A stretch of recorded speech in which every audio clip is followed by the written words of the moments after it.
À la fin de l'année 2010, la Hadopi a été créée pour lutter contre le partage de films et de musique sur Internet.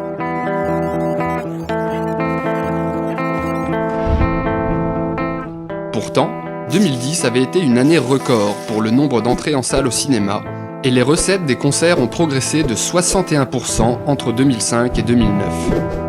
Si le profit du divertissement est en augmentation, pourquoi prendre des mesures de répression contre le partage sur Internet ? En 2011, plusieurs études montrent que la diffusion illégale des œuvres en ligne augmente la consommation de cinéma et de musique. L'une, japonaise, fait le lien entre la présence d'épisodes de séries en streaming et le nombre de DVD vendus. Une autre prouve que statistiquement, les individus qui piratent le plus vont plus au cinéma et achètent plus de DVD que la moyenne des consommateurs.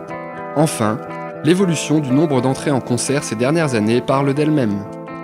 Le commanditaire d'une de ces études, qui reste anonyme, a décidé qu'elle ne devait pas être publiée, son contenu étant jugé déplaisant. Enfin, les droits des auteurs, des artistes et des producteurs augmentent depuis 2000. Contrairement aux messages communiqués par les politiciens, la Hadopi et les industries culturelles, le piratage ne représente pas un manque à gagner pour les défenseurs du copyright. Il semble même favoriser les auteurs, les artistes et leurs producteurs. En fait, au nom du copyright, les grandes entreprises tentent de défendre un système où elles sont les seules à contrôler les contenus, aux dépens des particuliers et des artistes. Le but du filtrage et de la répression est purement idéologique.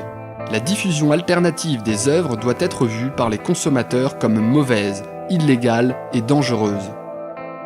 Même si, dans la réalité, cette diffusion favorise d'abord et avant tout la création et les artistes.